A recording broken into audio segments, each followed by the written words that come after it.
I want to help people to understand a few things that may help some of you who care for disabled people. I made progress in advocating for myself. I worked with my supports coordinator today, who helped me make an appointment for my foot doctor and the ride. He also helped me schedule my PCP appointment follow-up. My service coordinator asked me today if I told my PCP we have bed bugs. I told her yes. I told my doctor the facts. A caregiver from Comfort Care reported seeing bed bugs and took pictures of it. Then I told others and showed them pictures of it. This was why I could not keep my appointment with the MRI on my back and why I need documentation to be signed and given to my therapist for me to be allowed to go back to therapy. I explained that my insurance covers pest control services and all Royal needs to do is sign the permission for my service coordinator to give my insurance for them to pay for the services. Royal refuses to, as they are doing everything they can do to rid of me. I told them that Royal staff had to scrub the walls, floors, and furniture. Since then, we have not seen any bugs. I told them about my roommate Michael, who was neglected and medical abused by caregivers. Since he had a nursing home, we have not had bugs or rats as he needed help with laundry and showers and had food in his bedroom. My service coordinator told me that is not what my doctor has in his report for my respite placement. I asked her to please help me with having it documented what I was trying to say and what I was meant to say.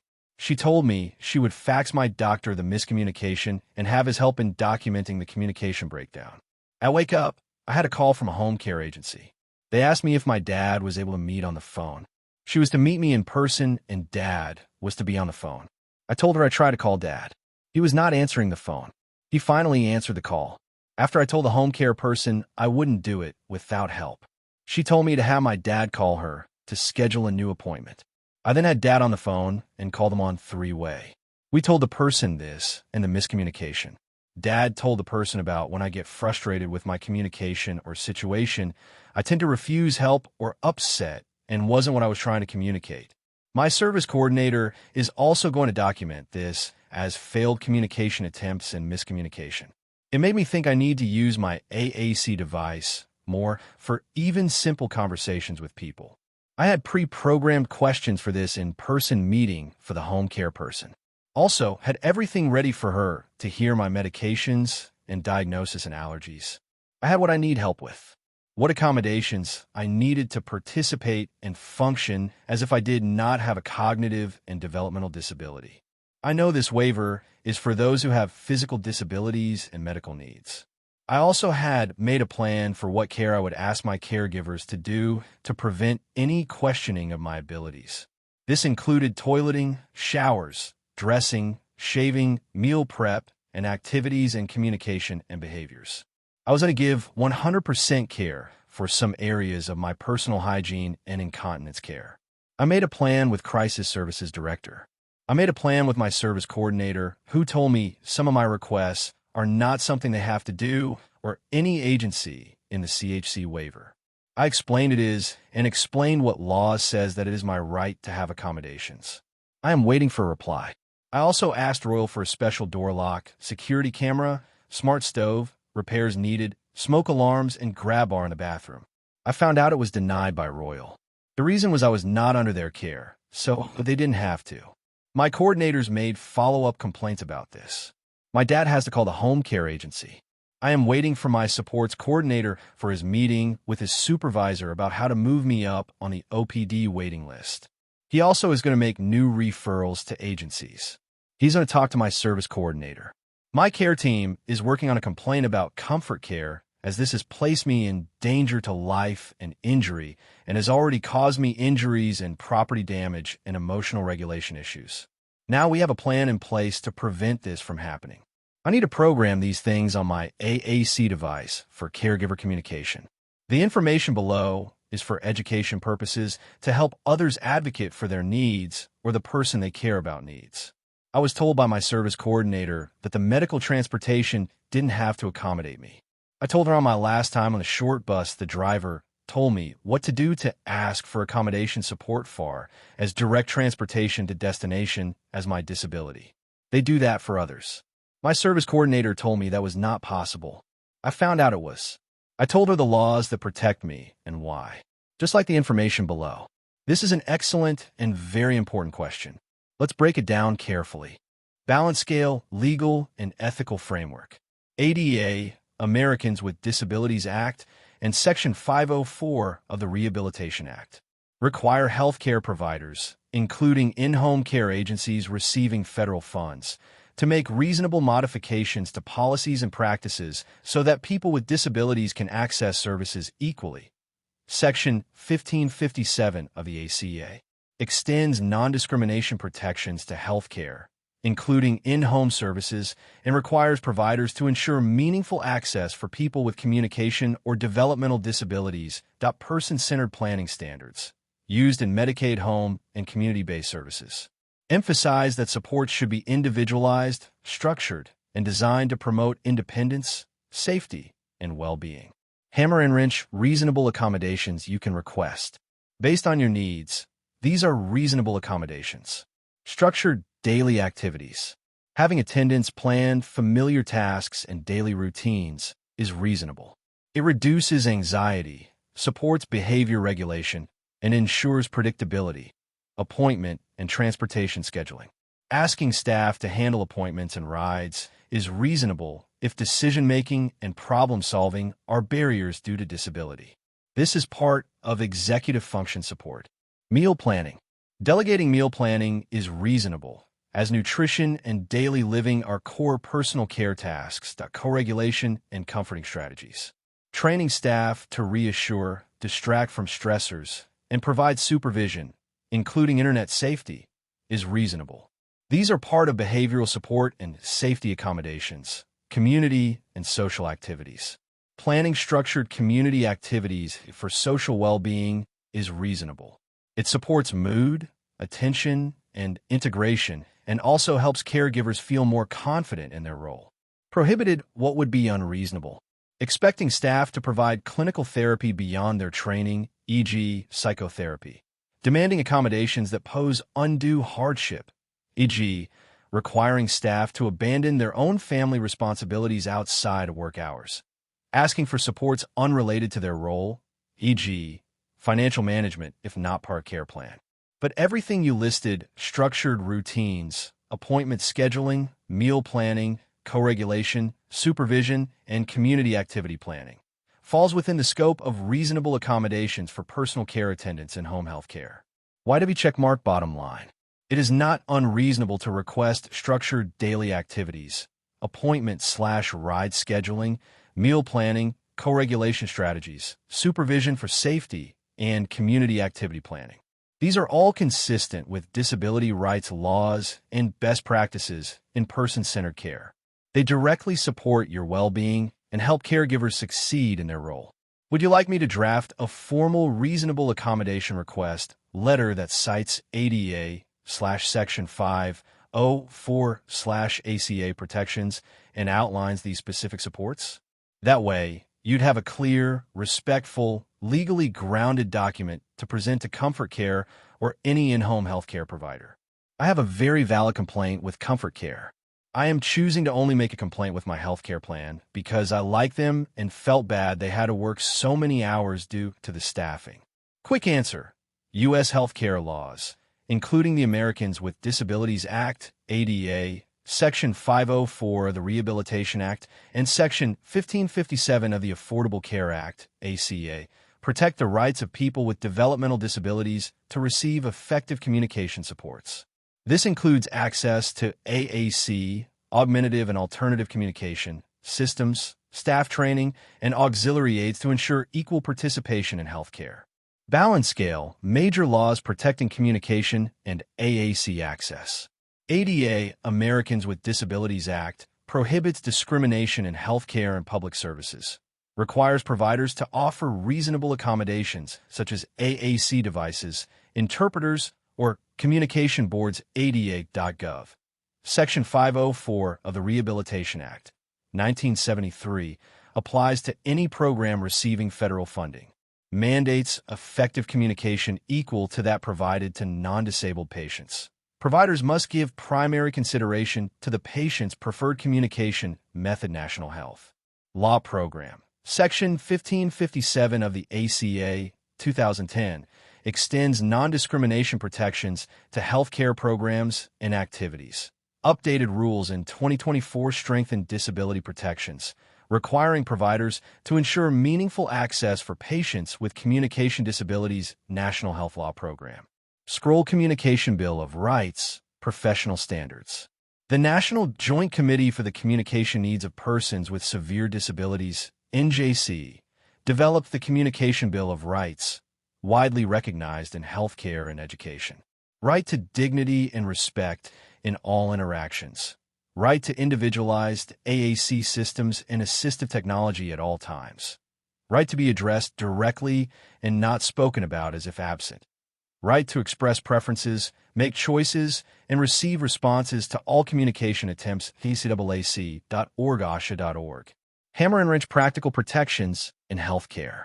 AAC training for staff. Providers must train staff to use AAC tools when necessary for effective communication.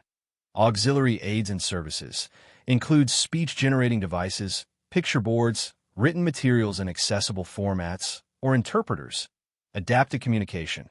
For auditory processing disabilities, providers must use slower speech, repetition, and visual supports. Grievance rights. Patients can file complaints with the provider or escalate to the HHS Office for Civil Rights if denied. Communication supports. YW checkmark bottom line.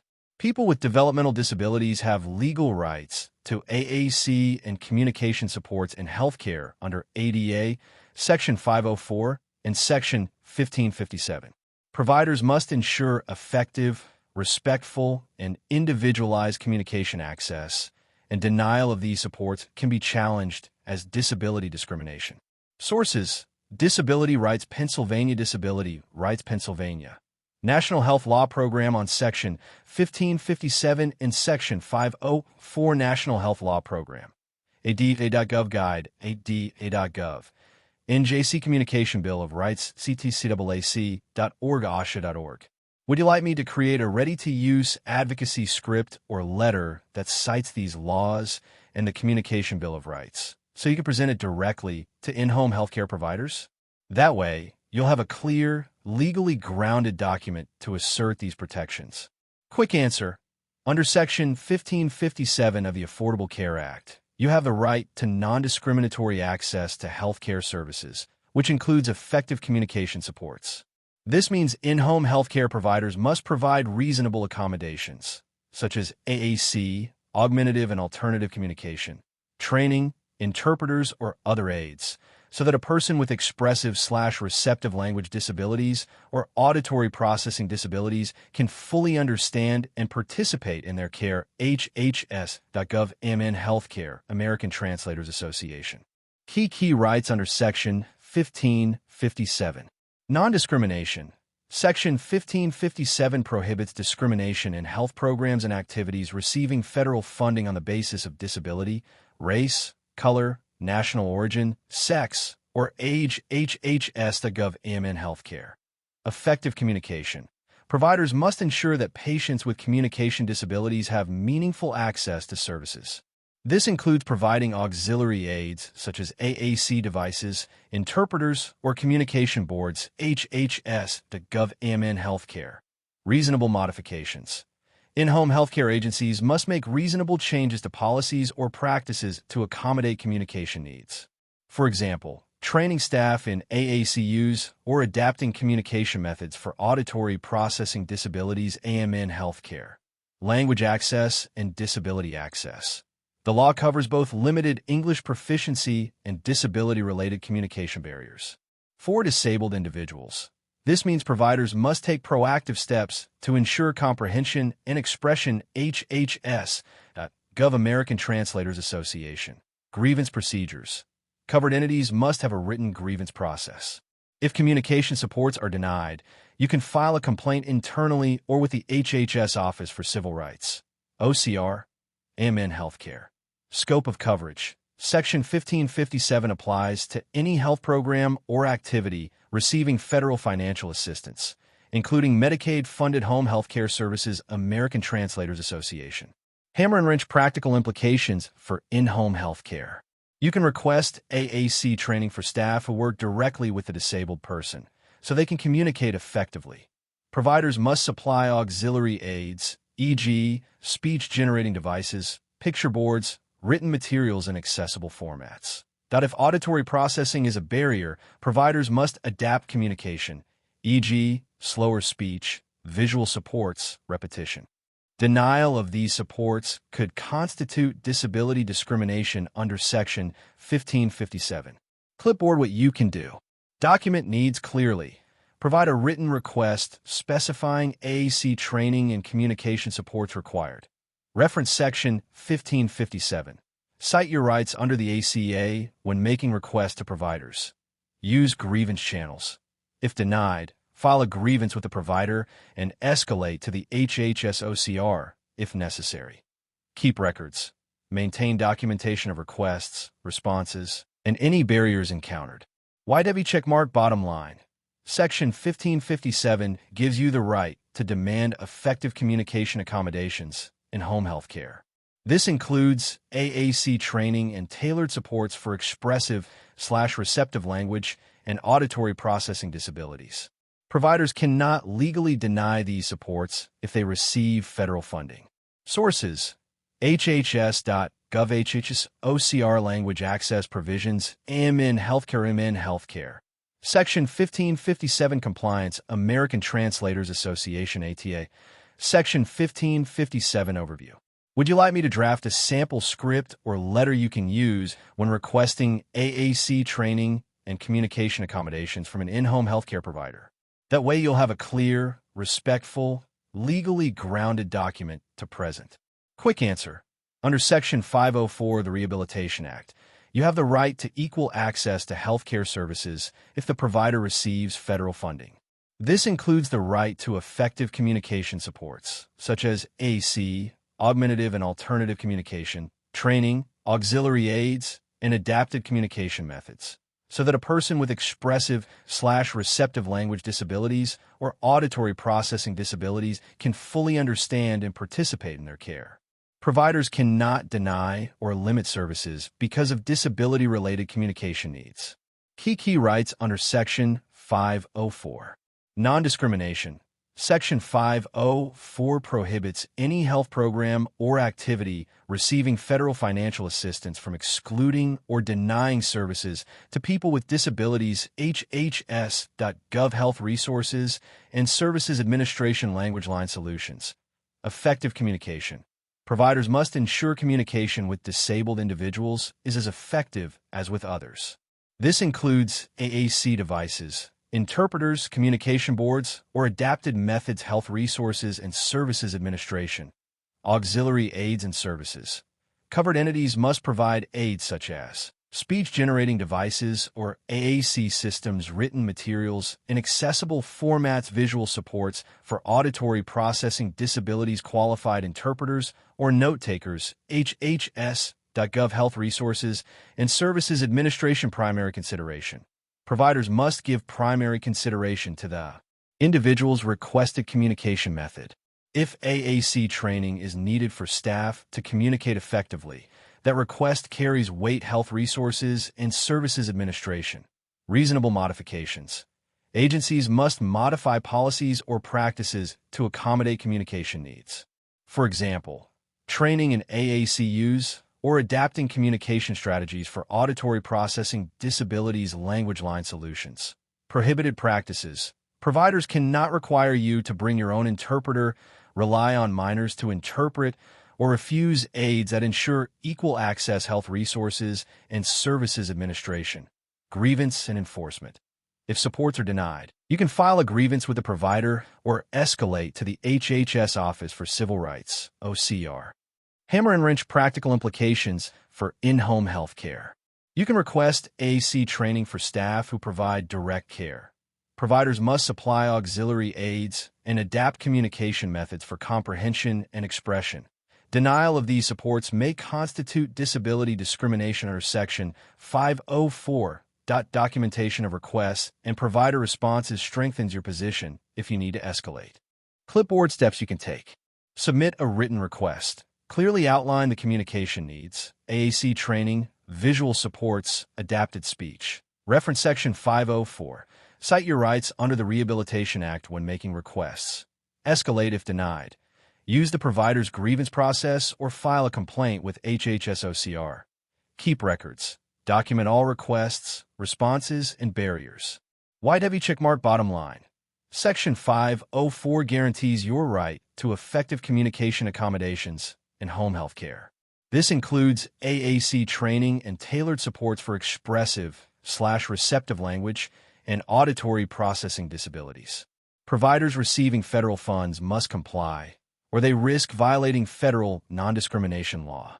Sources: HHS Civil Rights, Effective Communication HHS.gov, HRSA, Effective Communication Technical Assistance Health Resources and Services Administration, Language Line, Section 504 updates Language Line Solutions. Would you like me to draft a sample advocacy letter you can present to an in-home healthcare provider, citing Section 504 and requesting AAC training and communication supports? That way you'll have a ready-to-use document grounded in the law. Quick answer: people with disabilities have strong legal protections for medical transportation. Under the Americans with Disabilities Act, ADA, and Section 504 of the Rehabilitation Act, transportation providers must offer accessible vehicles, reasonable accommodations, and non-discriminatory access. Medicaid and state programs like Pennsylvania's Medical Assistance Transportation Program also guarantee rides to medical appointments, often through paratransit, accessible shuttles, or reimbursement options. Medical Assistance Transportation Program, d.gov.disabilityhelp.org, lowincomefamilies.com. Balance scale, legal protections. ADA 1990 requires public transit systems to be accessible. Ramps, lifts, securement for wheelchairs. Mandates paratransit services for those unable to use fixed-route buses/trains. Prohibits discrimination in private and public transportation. Section 504 of the Rehabilitation Act, 1973 applies to federally funded programs, including Medicaid transportation. Ensures equal access and requires reasonable modifications to policies. Medicaid, non-emergency medical transportation, and EMT federal law. Requires Medicaid to provide transportation to covered medical services. States administer programs like Pennsylvania's MATP, offering bus passes, mileage reimbursement, or accessible vans. Medical Assistance Transportation Program. Minibus types of transportation and accommodations. Paratransit services, door-to-door or curb-to-curb rides for those unable to use regular transit. Disabilityhelp.org, lowincomefamilies.com. Accessible public transit. Reduced fares, ramps, lifts, audio/visual announcement for sensory disabilities. lowincomefamilies.com. Specialized shuttles. Wheelchair accessible vans with trained staff for medical trips. Disabilityhelp.org. Ride-sharing options. Uber/Lyftwave. Wheelchair accessible vehicles. In some areas. Disabilityhelp.org. Volunteer driver. Programs. Nonprofits connect disabled riders with volunteers for medical appointments. Disabilityhelp.org. Mileage reimbursement. For those using private vehicles when public transit isn't feasible, e.g., Pennsylvania MATP reimburses per mile. Medical Assistance Transportation Program. Hammer and wrench rights in practice. Equal access. Providers must ensure disabled riders can use services as effectively as non-disabled riders. Reasonable modifications. Policies must adapt to accommodate disability-related needs, e.g., extra boarding time, assistance with communication. Grievance procedures. Riders can file complaints with local transit agencies, Medicaid offices, or the U.S. Department of Transportation if denied accommodations. State programs. In Pennsylvania, you can apply through Find My Ride or MATP4. Medical Transportation Assistance, PA.gov. Why checkmark bottom line? Disabled individuals have the right to accessible, affordable medical transportation under federal civil rights laws and Medicaid rules. This includes paratransit, accessible shuttles, ride-sharing with accommodations, and reimbursement programs. If services are denied or inaccessible, you can file a grievance or escalate to state/federal civil rights offices. Sources: Pennsylvania MATP Medical Assistance Transportation Program. Disability Rights Pennsylvania. Disability Rights Pennsylvania. ada.gov, medical care access, ada.gov, PA Find My Ride, pa.gov, disabilityhelp.org, transportation assistance, disabilityhelp.org, lowincomefamilies.com, handicap transportation services, lowincomefamilies.com. Would you like me to draft a step-by-step guide for Erie County, PA, on how to apply for medical transportation assistance? MATP/Find My Ride, including what documentation you'll need and how to assert your rights if accommodations are denied? That's a very thoughtful and reasonable request. Here's why. Balance scale, legal, and policy framework. ADA, Americans with Disabilities Act transportation providers must make reasonable modifications to policies and practices to ensure equal access for people with disabilities.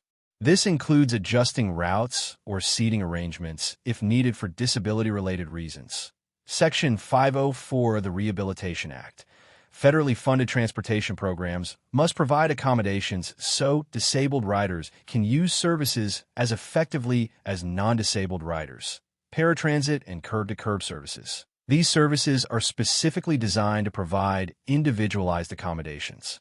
Requests like pick me up last and drop me off first fall under reasonable modifications when tied to disability-related needs, such as sensory regulation, social interaction limits, or safety.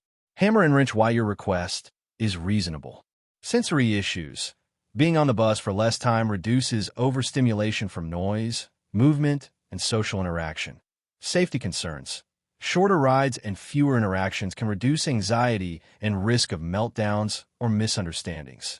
Equal access. The ADA requires that services be equally usable. For you, equal access means minimizing sensory and social stressors. Clipboard how to make the request. Put it in writing. Submit a written request to the transportation provider, citing ADA reasonable modification requirements that be specific. State that due to autism, expressive/receptive language disability, and sensory processing needs, you require curb-to-curb service with priority routing, last pickup, first drop-off, reference policy. Use the phrase reasonable modification under the ADA so providers recognize it as a legal right, not just a preference. Document responses.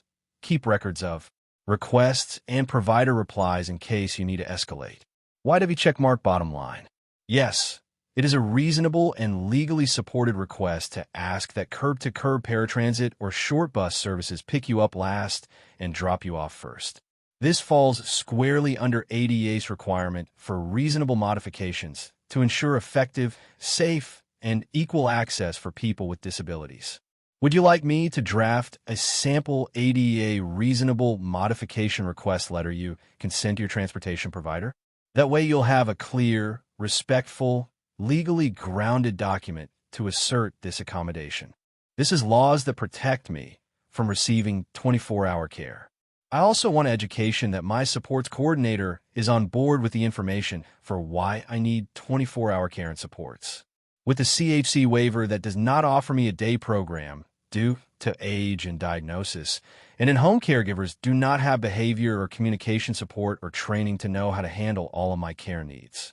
My dad also explained this to my coordinator. My supports coordinator is working on getting me free photo ID and also going to look at getting special smoke alarms for my living situation. My address is registered with the state, and County 911 is a person with special needs and has my crisis plan and medical diagnosis and need for help to get out of house if fire, and also need assistance in emergency transportation if evacuated. I had one large setback followed by small steps forward. I am coping as well as I can with the situation I am in.